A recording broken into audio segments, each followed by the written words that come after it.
Oi, gente, sejam todos bem-vindos para mais um bate-papo no projeto Mundo Pós-Pandemia. Hoje eu vou conversar com a doutora Milena Lopes. Ela é neurologista, médica da dor. A gente vai falar sobre as transformações na medicina.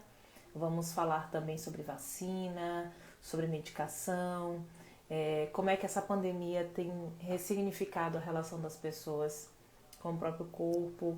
Enfim, vamos bater um bate-papo. Vamos bater um papo bem legal. Vamos conversar bastante. Eu vou colocar aqui, fixar o tema e vou esperar o pessoal chegar para poder chamar minha convidada.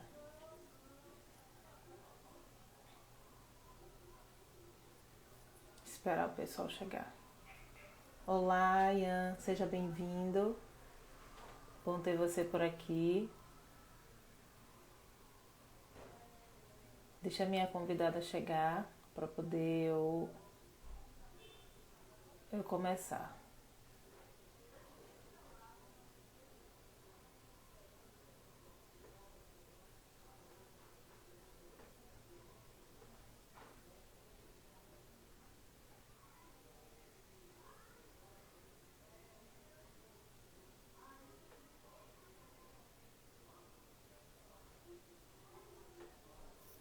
Pronto, minha convidada já chegou.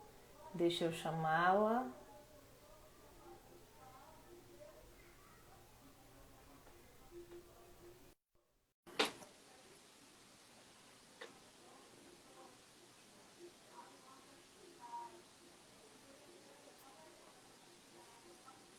Oi, Flávia. Oi, doutora Milena, tudo bem? Tudo bom? Como Tudo vai? bem. Que Eu vou bom. bem, Como é que tem você? passado essa quarentena? Me conte. Eu acho que eu tô bem, sabia? Trabalhando, Aham. mas a única coisa que me incomoda é que eu tenho que vestir muita roupa agora. Faz parte, né, doutora? É, faz parte, né? Que tem que usar muitos EPIs agora, o dia todo. Nossa. Eu vejo, às Eu vezes que acho eu vou lá até. na clínica, eu vejo como é que tá tudo, né? Mas Exatamente. faz Eu acho até parte, né? engraçado, né, as pessoas reclamarem daquela máscarazinha de pano que tem que usar. Eu fico pensando, Pois poxa, se eu bem, tivesse mas só usando essa, né, se ia ser fosse tão só bom. esse acessório, já pensou? Vamos Mas no mais esperar. tá tudo bem. Que bom, doutor. Primeiro eu preciso te agradecer, viu? O pessoal tá chegando ainda, mas eu criei Uhum. um canal no YouTube e eu deixo todas as minhas lives salvas lá. Então, eu preciso te Você tá agradecer. chique, hein? A gente tenta, a gente tem que Parabéns, se parabéns. reinventar, né, doutora? É verdade. A gente Enfim. foi eu que foi incentivado, né, a Pois fazer isso, bem, principalmente agora. pois bem, eu acho que cada pessoa, a gente tem algumas escolhas, né? O não fazer nada ou se movimentar. Eu escolhi me movimentar. E Uhum. tem sido bom para mim. Então eu quero te agradecer por mais esse encontro, mais essa conversa. A senhora é sempre muito gentil, muito parceira. Então, obrigada, viu? Eu já nos bastidores, algumas pessoas já me mandaram alguns comentários. Teve gente do Rio de Janeiro dizendo que ia pedir para uma amiga assistir, que era um tema bacana. Então, Nossa, que isso é legal. bom, né? Significa dizer que a gente está cumprindo com a nossa missão, que é É conseguir verdade. alcançar o maior número possível de pessoas, né? Uhum, Mas as uhum. rasgações de sedas à parte, bora começar, né, doutora? Então vamos. Eu queria te fazer uma pergunta. A senhora tem percebido alguma mudança de comportamento dos seus pacientes, por exemplo, desde o início da pandemia? A relação paciente-médico sofreu alguma transformação durante nesse período? Eu acho que sofreu, assim, os meus as pessoas que já eram meus pacientes, né, Uhum. já acompanhavam comigo. O que eu percebi, eu acho que elas ficaram mais próximas, sabe? Assim, Que de me legal. contar mais coisas do dia a dia, Uhum. da intimidade delas, das angústias, dessas questões, sabe? Que às Uhum. vezes no nosso dia a dia de médico a gente se prende muito a só sintomas e queixas relacionados a uma determinada doença. Uhum. Então acho que as pessoas sentiram a maior necessidade de falar sobre elas mesmas nesse período. Tanto Uhum. que uma coisa que eu percebi, assim, eu tenho atendido em alguns turnos, né? uma quantidade menor de pacientes em relação a antes, mas eu tenho gastado mais tempo com esses pacientes. Então, eu acredito que eu acho que essa é uma necessidade, né, de todo mundo. Assim, tá tendo mais necessidade de conversar, de tentar se aproximar.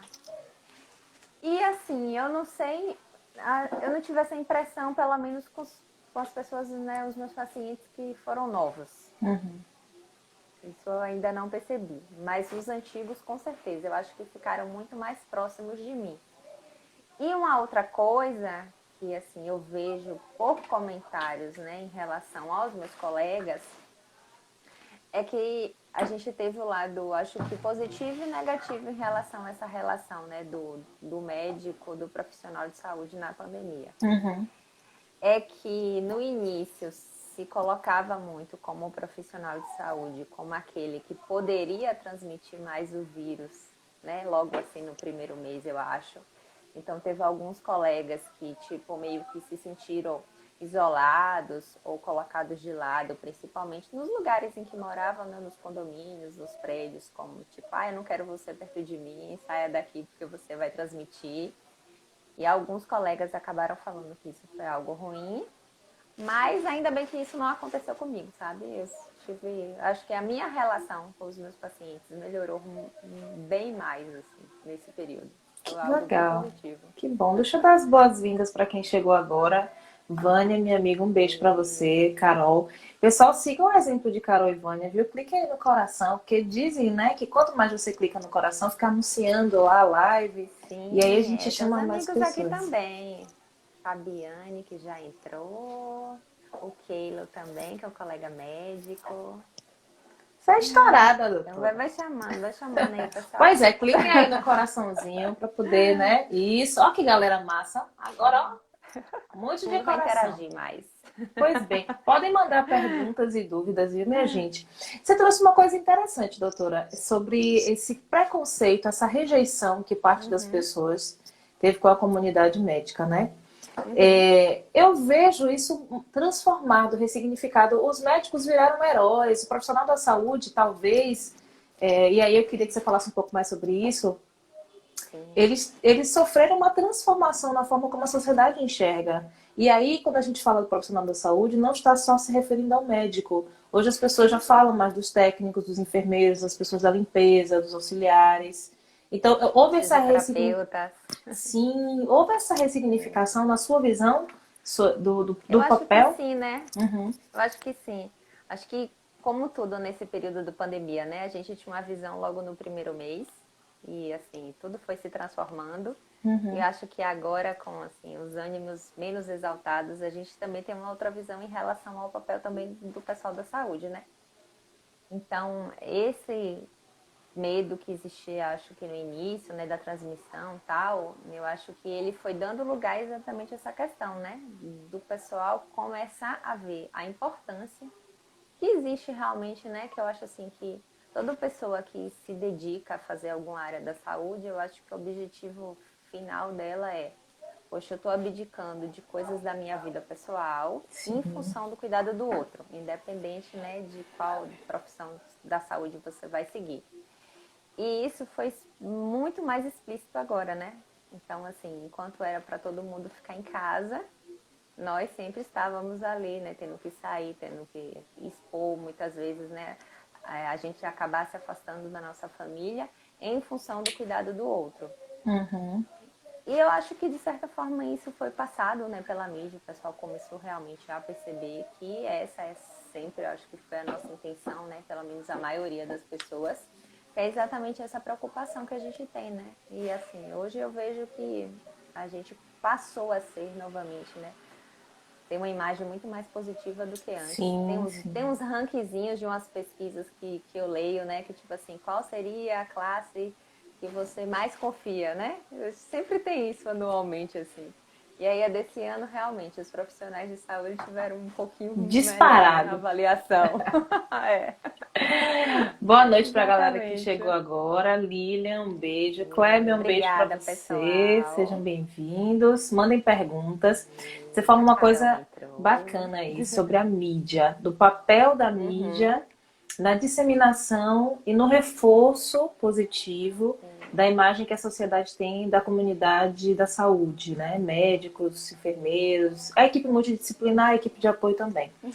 Mas essa mesma mídia tem trazido um debate interessante, uma discussão que, aí me corrija se eu estiver errada, não existe um consenso dentro da própria comunidade médica quanto ao uso das medicações tão discutidas para a prevenção da Covid-19. E aí eu queria que a senhora falasse sobre isso, né? Qual é a sua opinião? Por exemplo, vejo aqui pessoas próximas a mim me induzindo. Tome ivermectina, né? Porque fulano tomou, porque o sintoma veio leve. Qual é a sua opinião sobre isso? Inclusive, se alguém quiser trazer um depoimento ou uma pergunta sobre esse mesmo tema, fique à vontade. Fala um pouquinho sobre isso, doutora, por favor. Então, assim, eu acho que é uma questão bem complicada, né? Porque nunca antes se discutiu tanto com pessoas não médicas, né? E a gente inclui isso, né? Jornalistas, políticos, que passaram a tomar decisões que eram e sempre foram exclusivamente médicas. E se a gente for pensar assim, para um médico tomar uma decisão de prescrever qualquer tratamento, seja medicamentoso ou não, a gente tem que, na verdade, avaliar várias questões, né?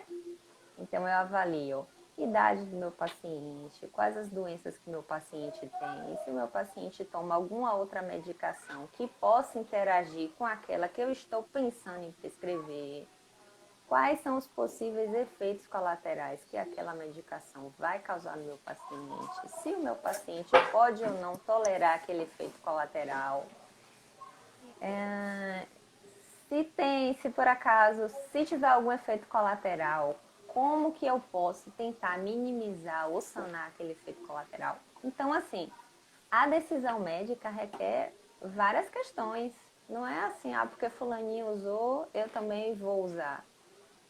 E mesmo com a mesma doença, entendeu? Isso já acontece no nosso dia a dia. Então, assim, a tomada de decisão para prescrever um medicamento não é uma coisa fácil. E aí, se coloca, né, a mídia passou isso, que a gente tinha um remédio milagroso, ou então, muitas vezes, que é só o médico prescrever, o médico está se recusando a prescrever, como é que pode? Isso é um absurdo. E as coisas não são assim, entendeu? Mas me diga uma coisa, doutora, desculpa te cortar. Primeiro, é um depoimento aqui de uma paciente sua que disse que até falando, né, você é carinhosa. É verdade. Linda. O doutor Ivan também falando contigo. É Jane, um amor. Mas aí eu queria te fazer uma pergunta meio polêmica, doutora. Passa. Eu sei que você não foge da raia, por isso que eu vou fazer. Tá, pode fazer. Em que circunstância a senhora já prescreveu cloroquina, ivermectina? Nesse período você já prescreveu para algum paciente? Não. Não. Não prescrevi. Não. Mas não prescreveu porque não existe nenhuma comprovação científica da utilização da medicação no tratamento, que a senhora é contra. Em que circunstância ele pode ser prescrito? Tem gente tomando ivermectina à torta e à direito. Como é? Fale um pouco sobre isso. É meio polêmico, então, né? Assim, mas é bem polêmico. Eu acho complicado, primeiro, as pessoas tomarem o remédio sem orientação médica, né? Então, assim, toda medicação tem efeito colateral. E por que assim que eu acho que eu não prescrevi? Primeiro, eu não lido diretamente com pacientes que têm diagnóstico de Covid, né? Ao longo da minha prática clínica, logicamente, eu atendi alguns pacientes que tiveram diagnóstico, mas não fui eu que dei. Mas, logicamente, que ao longo desse período, várias pessoas que eu conheço me pediram a receita, né? Foi o que eu pensei. Lógico, todo dia isso acontece. E por quê? Para você ver a questão, né? A indústria farmacêutica, ela se viu obrigada a colocar as duas medicações como remédios de prescrição médica, porque antes elas eram vendidas sem receita. E houve um boom de venda. Assim, uma coisa horrorosa, eu achei. Então, A ivermectina, por exemplo, antes era vendida, sei lá, 10, 12 reais, ou até menos. A gente encontrava essa medicação na rede SUS. E eu tive uma paciente que me falou que comprou uma caixa por 64 reais. Gente! Então, entende? Então, assim, uma coisa surreal, fora de qualquer realidade, eu achei. Uhum. E, quando, pelo menos para mim, quando eu li os trabalhos, assim, os trabalhos, eles foram feitos com, às vezes, dose in vitro, que a gente chama, né, em laboratório, com a dose muito maior do que a gente pode usar no nosso dia a dia. Ou então, assim, não se consegue ter uma metodologia de trabalho científico que realmente eu acredito ser adequada. Uhum. É um trabalho científico que a gente considera adequado, normalmente se usa, né, comparativo de uma medicação com um placebo. Os médicos ou as pessoas que estão envolvidas, os avaliadores, eles não sabem o que as pessoas estão usando, então isso se chama duplo cego, para depois eu avaliar o resultado final. Uhum. Então, eu não posso já saber, por exemplo, que aquele meu paciente está usando aquele remédio, senão eu posso ser induzida a achar que aquele resultado vai ser melhor do que ele realmente é, entende? Uhum. Sim. Então, esse é um modelo, assim, para explicar basicamente de um trabalho científico que é adequado. E nenhum desses trabalhos ele foi feito dessa forma. Então, eu não me sinto confortável para prescrever isso para os meus pacientes. E de forma alguma eu condeno os meus colegas que prescreveram ou não. Uhum. E a gente tem que entender, por exemplo, assim, que a hidroxicloroquina, ela já era prescrita em outras infecções virais, pelo pessoal da infectologia, pelo pessoal da reumatologia. Mas em algum outro momento você já viu essa prescrição médica ser discutida assim tanto na mídia? Não. De qualquer doença. De qualquer doença, você já viu ser discutida assim? Não. Não. Então, eu acho que assim, a gente tirou essa discussão que deveria entre o médico e o seu paciente e se banalizou a discussão, entendeu? Uhum. Fazendo todo mundo acreditar que é aquilo ali que vai ser a droga salvadora. Entendi. Agora, Eu acho que esse foi o problema. e de onde surgiu isso? Você leu alguma coisa sobre, doutora? Porque a cloroquina até se compreende. Pelo que eu li, parece que trata pessoas que têm lúpus e outras doenças, né? Pessoas que têm Até outros quadros de fibromialgia. infecção, o pessoal do infecto usa. Assim, para você entender, Uhum. a gente tem inúmeros estudos científicos ocorrendo, assim, ao longo do tempo, sempre, Uhum. para diversas doenças. Sim. Então, muitas vezes a gente estava investigando, né, em laboratório o uso, sei lá, da ivermectina para uma outra doença viral, e aí se achou que o coronavírus poderia responder a isso também.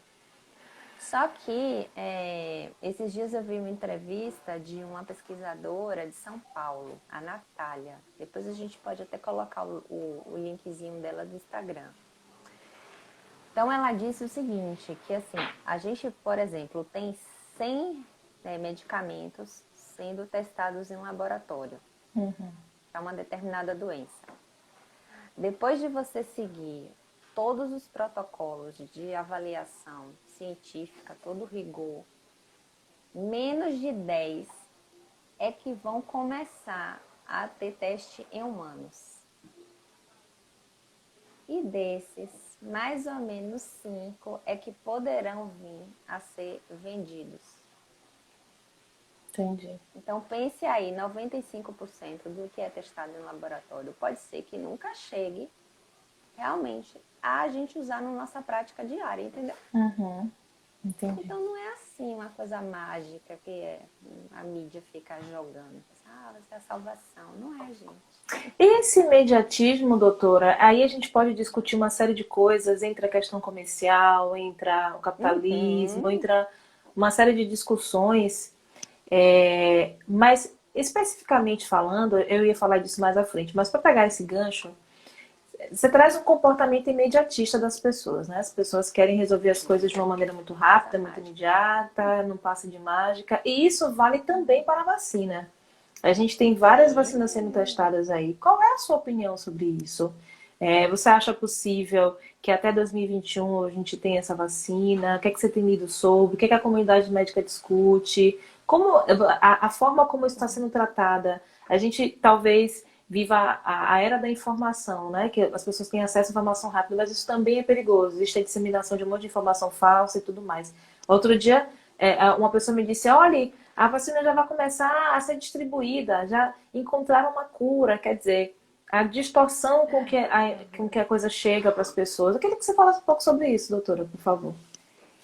Então, assim, ó, hoje em dia praticamente todo mundo tem um celular que tem internet, né? Uhum. E, tipo, ter acesso à informação é muito fácil. Sim.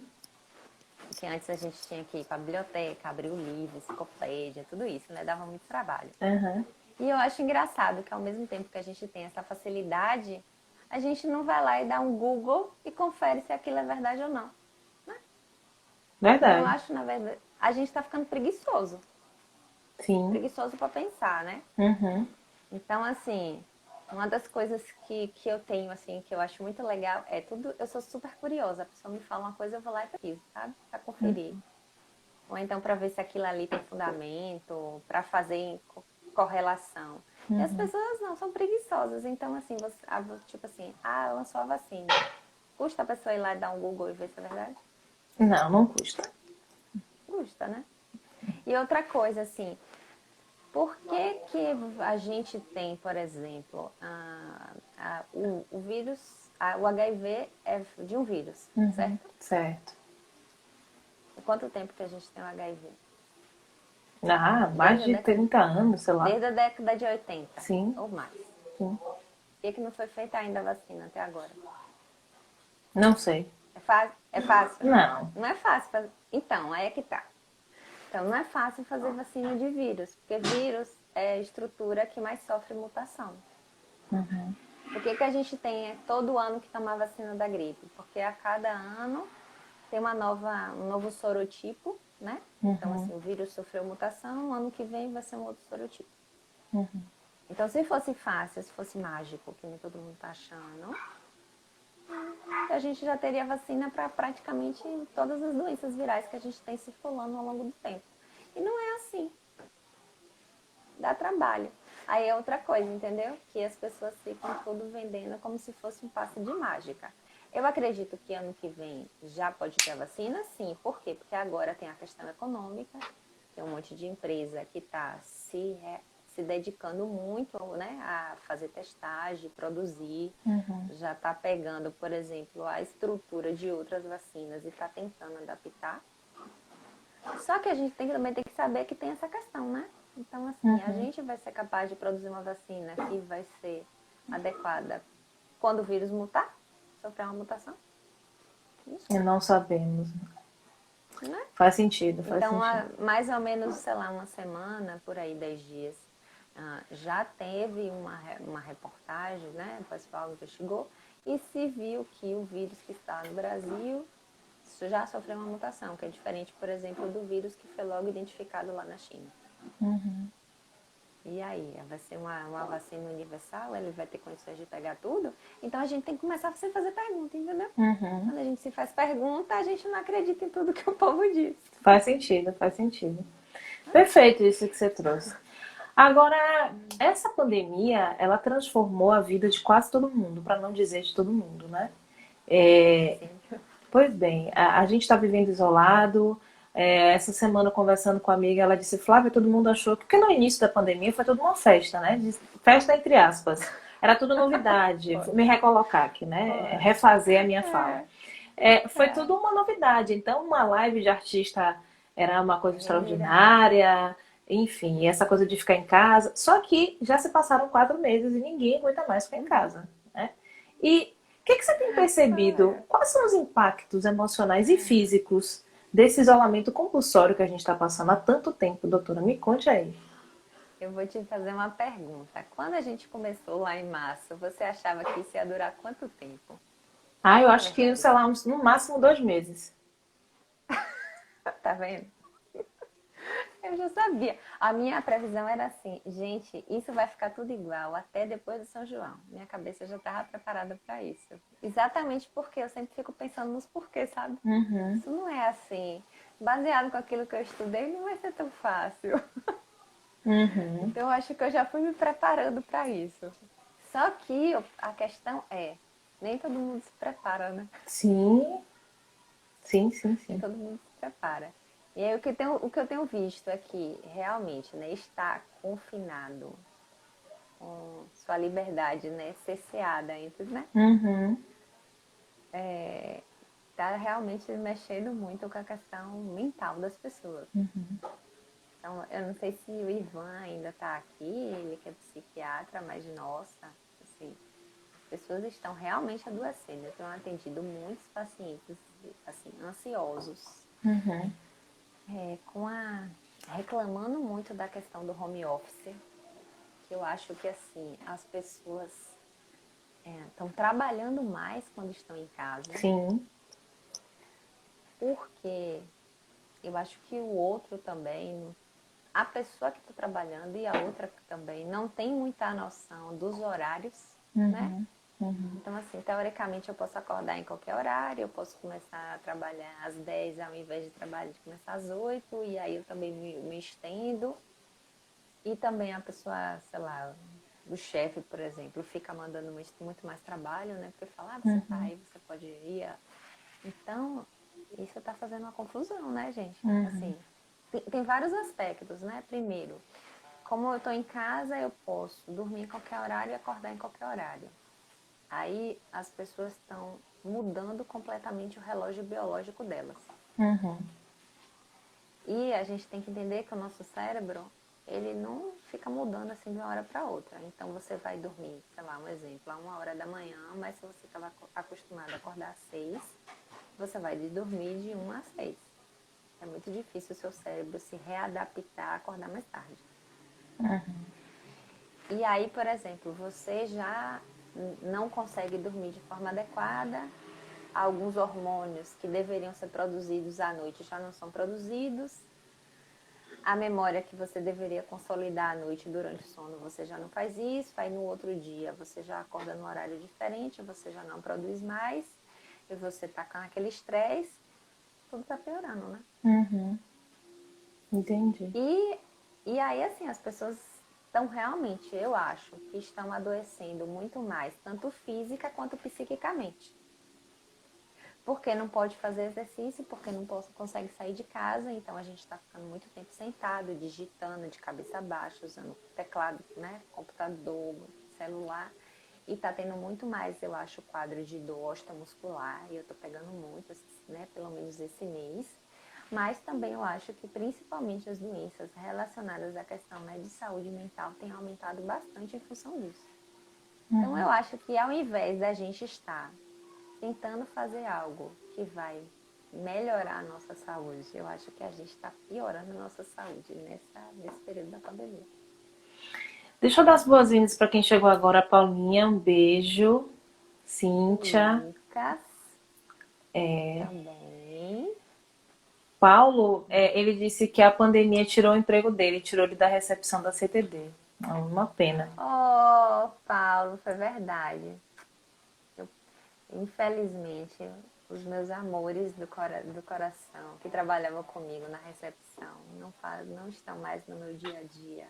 Estou morrendo de saudade, Paulo, de você.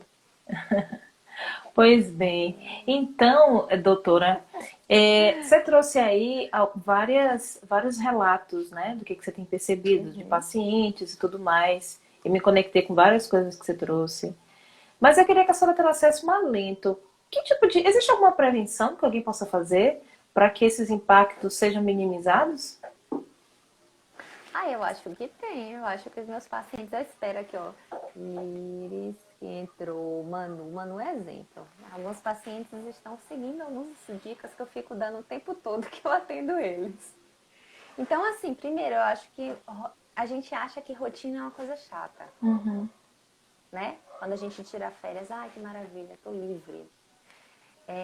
Só que assim, sair da rotina só é bom porque a rotina existe. Verdade.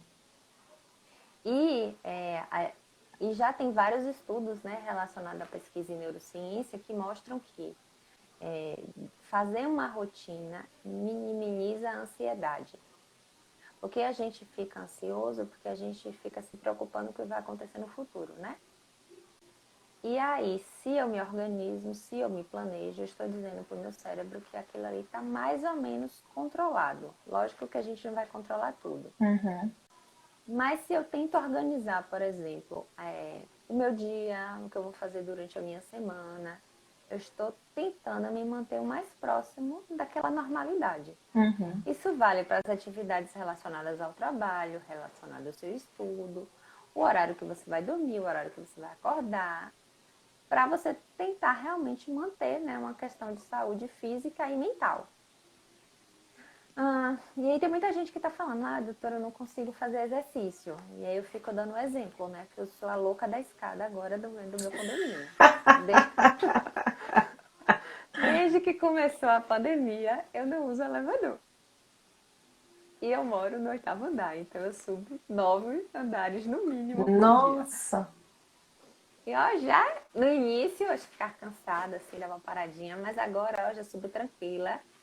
Se eu tiver que descer, né, eu vou pegar alguma coisa na portaria. Então teve dia já que eu já subi 25 andares em um dia. Então, Gente! tá tudo massa. Então quando eu vou pro trabalho tem escada, subescada, tudo só doida da escada, já disse. Então a gente pode fazer isso. Se reinventar, né, doutora? Pensar em. Eu ando, mas eu ando na garagem do meu prédio, então tem dia que eu ando 4 quilômetros na garagem do prédio. Que Tudo você legal. pode fazer, né? Então Uhum. assim, aí agora o pessoal tá reclamando bastante. Doutora, eu não consigo mais me alongar, fazer pilates e tal. Aí eu descobri um canal no YouTube, que é assim, aula de yoga para iniciantes. Uhum. A menina é ótima. Eu não conheço, mas eu vou fazer propaganda dela, porque ela é ótima. Fernanda Raiol. Ela alonga, com as aulas dela, a gente se alonga todinho, gente. Então, assim, dá pra você fazer algumas coisas, entendeu? Basta Uhum. você realmente querer. Agora, se você fica só dando desculpa pra sua vida, você não melhora em nada. É verdade. Vamos voltar aqui para os comentários. A Jane disse que perdeu uma tia de 52 anos para a Covid. Meus sentimentos, Jane. Oh, é verdade. Meus Meus sentimentos sentimentos. também. O Paulo Rio, né? Da Louca da Escada. Eu sou a louca da escada, gente. A Liris. Aí o Paulo tá fazendo Muito exercício. bem. Parabéns. Acho que é Liris, né? Que pronuncia. Ela disse: Eu corro atrás da minha Liris. cachorrinha. Aí, tá vendo? Já é uma atividade. A Você pode Carol, fazer, gente. muito simpática, a doutora Milena. Às vezes eu te mando mensagem para pedir algo para os pacientes. Carol trabalha na marcação da CTD. Essa é a doutora Milena, viu, Carol? Pronto, tá me conhecendo. Mas, doutora, me conte uma coisa. A gente falou de sintomas de transtornos físicos, emocionais, que essa pandemia está trazendo. Como é que você acha que. Eu sei que é uma pergunta muito complexa de responder, uma pergunta generalista, mas eu vou arriscar mesmo assim. Como é que você acha que o mundo vai ficar quando tudo isso passar? Do ponto de vista médico, clínico e de humanidade mesmo. Qual é a sua visão sobre isso? Ai, quanta coisa eu posso responder. Por favor, responda aí. Então, eu acho que assim, teve um lado bom, que é as pessoas perceberam que as doenças mentais podem atormentar qualquer pessoa, né? Então, eu acho que assim, se a gente fosse considerar o atendimento antes, né, do psiquiatra, do psicólogo, existia muito preconceito em relação à sociedade, né, em relação a essas especialidades. E agora a gente está percebendo que qualquer pessoa, né, quando é colocada realmente numa situação que causa, né, muito sofrimento, muita angústia, a gente realmente, né, pode sofrer desse mal. Uhum. E que não é porque a pessoa é fraca, porque a pessoa é fresca, enfim, né? Uhum. Eu digo que, assim, entre você estar bem mentalmente, né? Isso da questão da saúde mental é como se você andasse meio na cordinha bamba. Você pode cair para um lado ou para o outro, a depender de onde e da situação que você está passando. Então, acho que isso é uma coisa positiva que vai ficar, né? Uhum. Então, as pessoas começaram a perceber que é extremamente importante dar mais valor a essas questões, né, emocionais, que a gente tem que cuidar mais desses aspectos. Uhum. Então, eu acho que esse vai ser um legado que vai ficar. Eu percebo também que, assim, as pessoas começaram a se conectar com outras questões, né? Então, eu vejo alguns dos meus pacientes falando que estão buscando fazer meditação, que estão buscando técnicas em relação a fazer relaxamento. Alguns, aqui é o Paulo está dizendo que começou também a fazer terapia.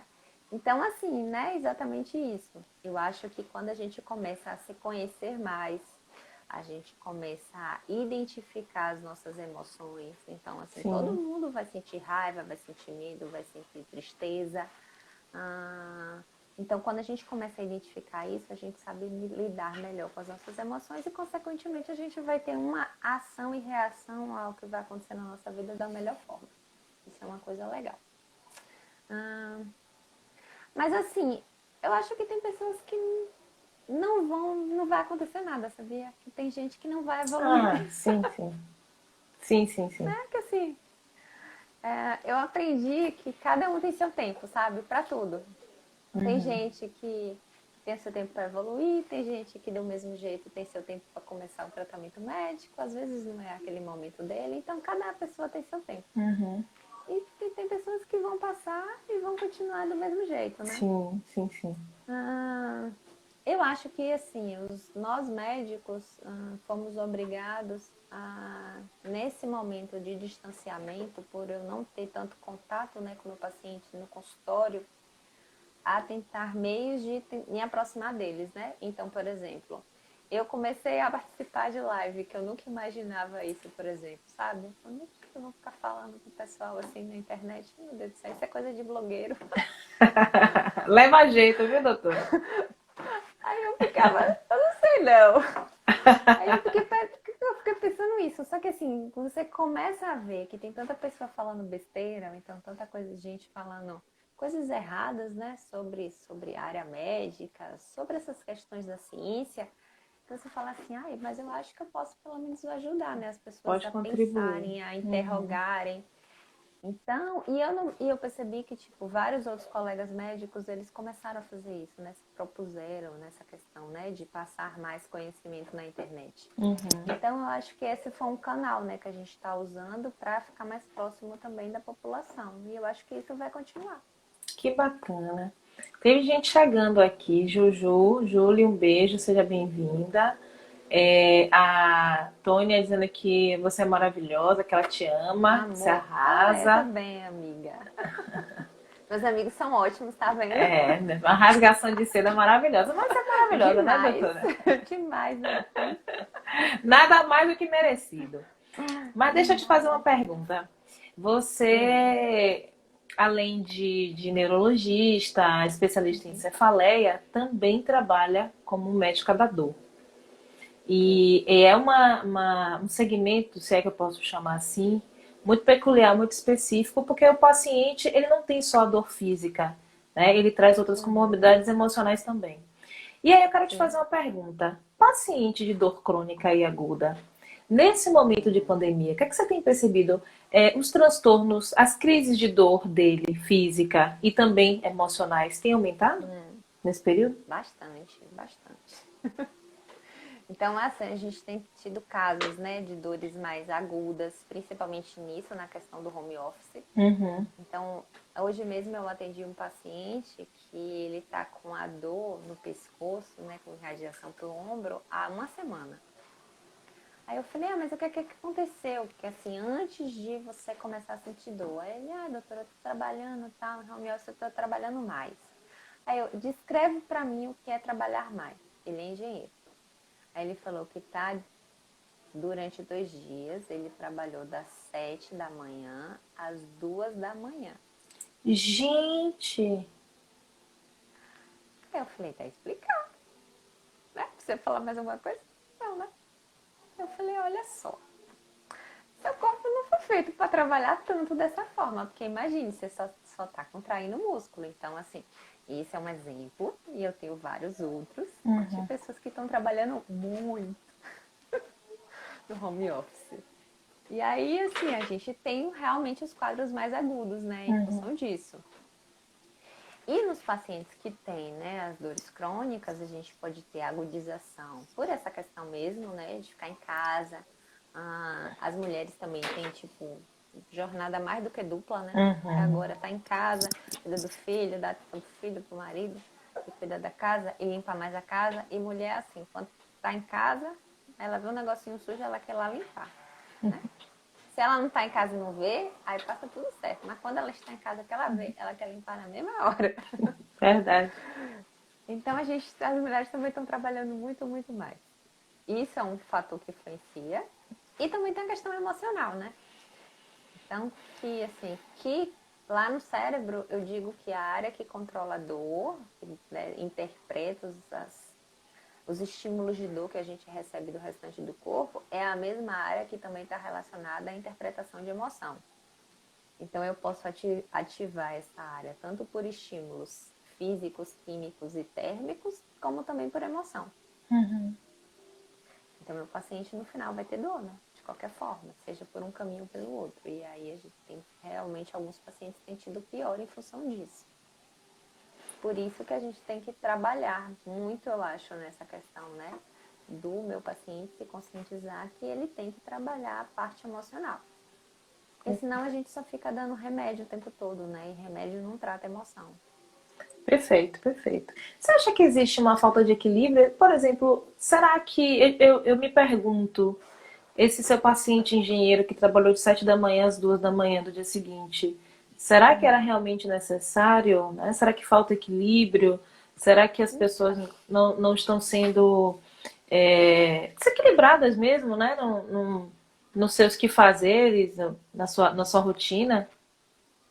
Então, assim, eu não sei, né? Porque, por exemplo, a gente pode estar tendo uma pressão dos chefes, né? Dos superiores, que às vezes acham que quando a pessoa está em casa, ela tem que trabalhar 24 horas, né? Tipo assim, eu não tô aí para te supervisionar, talvez você fique enrolando, enfim, né? Não sei.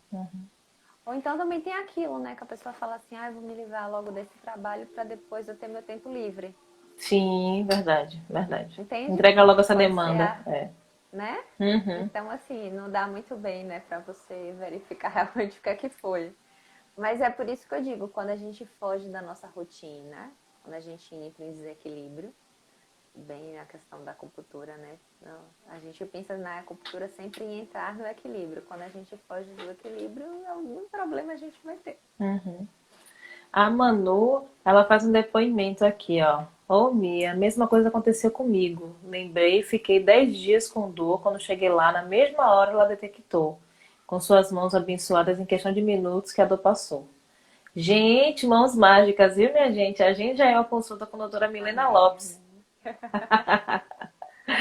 Mas me Manu, diga, minha fofa. existe uma discussão sobre essa questão da acupuntura. Muita gente não descredibiliza, né, para falar de uma forma mais transparente.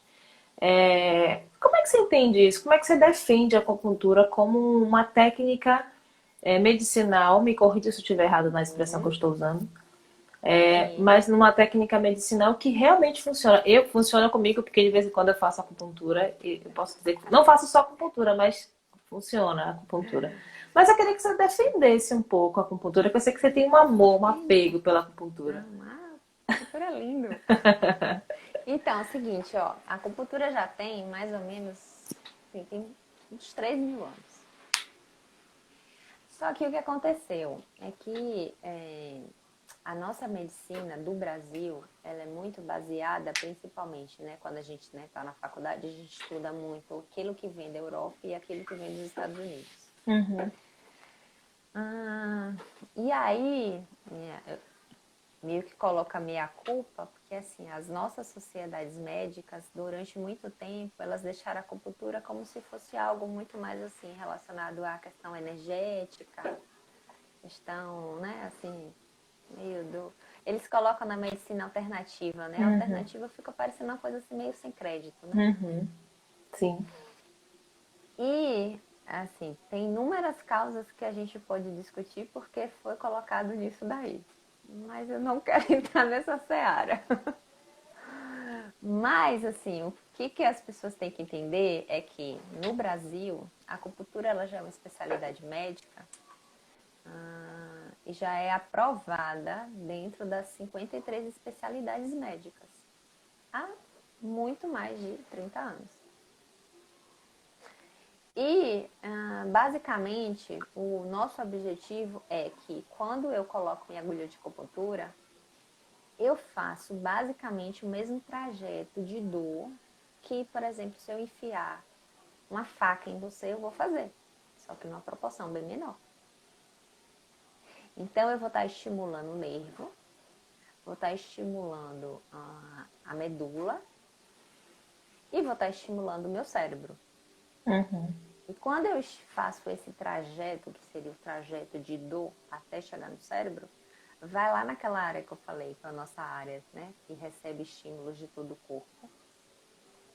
E essa área que funciona como se fosse uma central, ela vai interpretar aquele estímulo e vai produzir os nossos opioides endógenos, que são os nossos remédios naturais.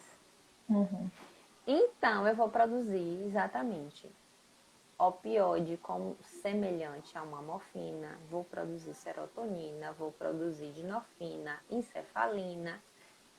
Então, não tem nada de extraordinário disso. Isso é basicamente medicina, neurologia, clínica da dor, só isso. A única preocupação é Só, que né? eu estou... Só isso.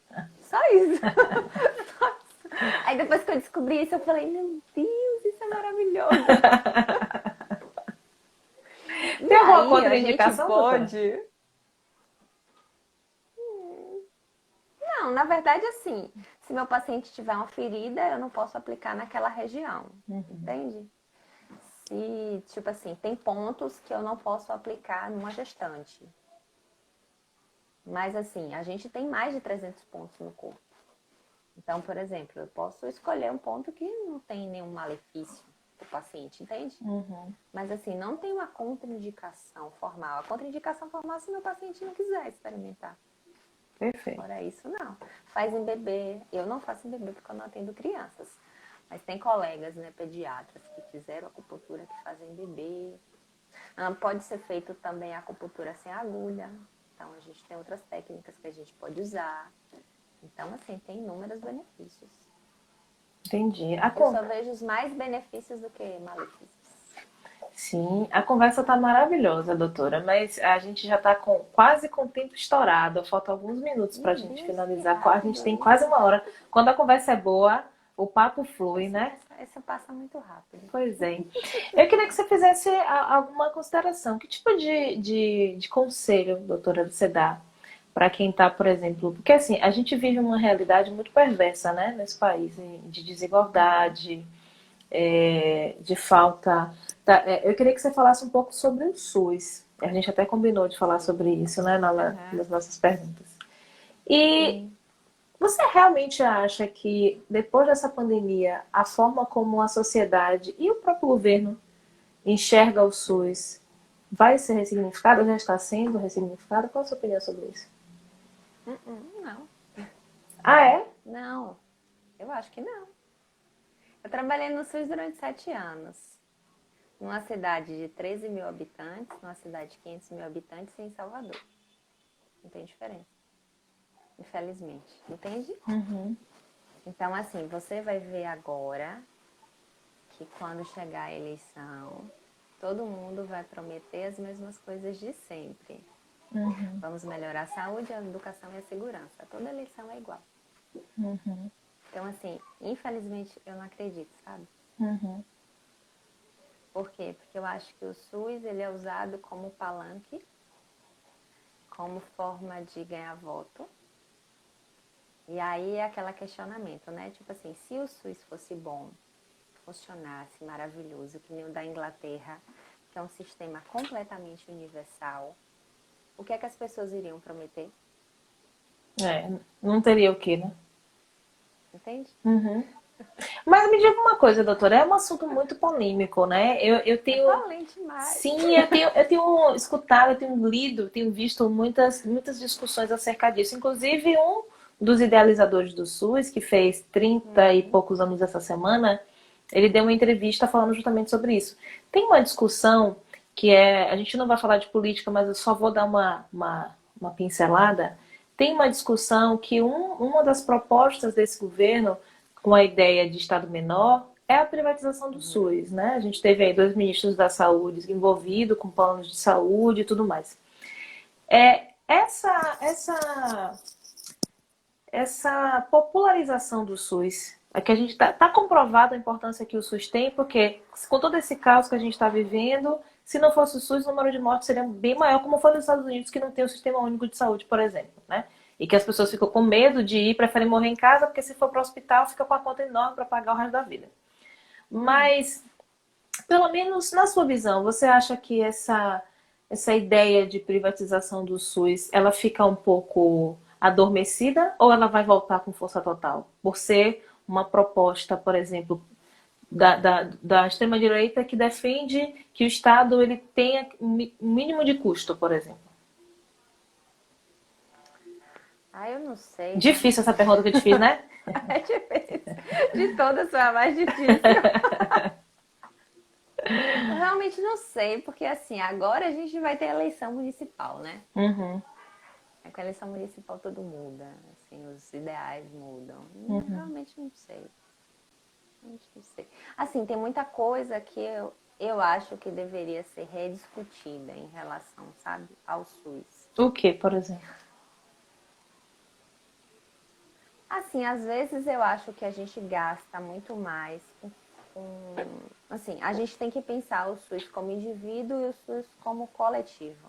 Uhum. E eu acho que às vezes a distribuição do dinheiro ela é mal feita. Sim. Aí, então, assim, essa é uma das questões, né? Não existe uma Então, justiça, né? Não é, a distribuição não é feita de forma justa e honesta para os municípios. É é, isso que você está querendo dizer?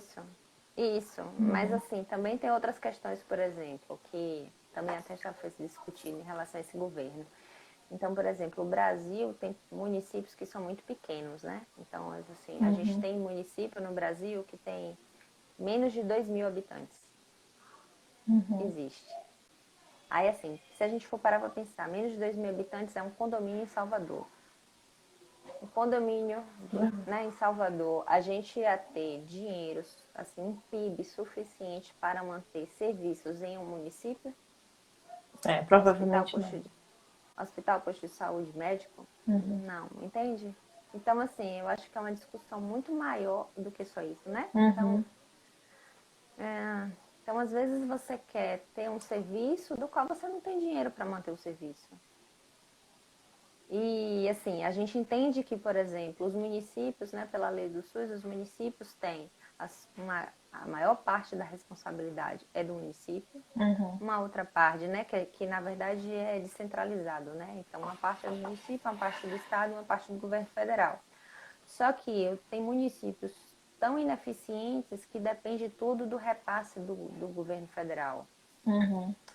E aí, no final, assim, tipo, quando você vai distribuindo esse dinheiro que vai vindo nos 3 entes federativos, assim, não é adequado à aplicação. Então, tem tanta coisa para você discutir, sabe? É muito Dentro mais ampla disso, do que que o eu que a não. gente vê, né? Isso, que eu não sei dizer até que ponto deve ser menor, pequeno, aumentar, enfim, eu não sei. Entendi. Eu só sei que quando a gente compara, por exemplo, né, assim, países da Europa, no qual o SUS, né, foi, né, baseado, tipo, o sistema, né, universal da Inglaterra, a gente viu o primeiro-ministro da Inglaterra que teve o Covid, Uhum. e ele ficou internado no hospital em que qualquer pessoa da população ficaria internado. Quando você vê isso, você entende que se a gente tivesse um sistema realmente único que funcionasse e que os nossos governantes também utilizassem, aí isso aí seria bem diferente, a qualidade. Perfeito, perfeito. Não é, né? E com isso, com essa fala, a gente encerra, porque o Instagram já me sinalizou aqui que falta pouco tempo pra gente encerrar. Rápido. Muito rápido, né? Eu tô gostando disso. De quê? De fazer live? Tá conversando. É maravilhoso. Muito legal. Pois bem, eu quero dizer para o pessoal que chegou agora, no meu canal do YouTube, Flávia Silva Coach, a partir de amanhã, 16 horas, a live já vai estar disponível para quem chegou pela metade, agora no final. Vai ficar disponível também no meu feed, no meu Instagram. Para quem quiser assistir novamente. Doutora Milena, mais uma vez, gratidão. Você é maravilhosa. Você sabe que eu sou sua fã, né? Fã de carteirinha. Obrigada por compartilhar sempre seu conhecimento, sua doçura, enfim, sua expertise. Obrigada mais uma vez pela parceria de sempre, viu, doutora? Eu que agradeço. Quero agradecer a todo mundo que estava aqui presente, né, que se disponibilizou a estar aqui ouvindo a gente. Verdade. E eu desejo paz e equilíbrio para todo mundo. Amém. Um beijo, doutora. Tchau, gente. Beijo, até. tchau, Beijo. pessoal.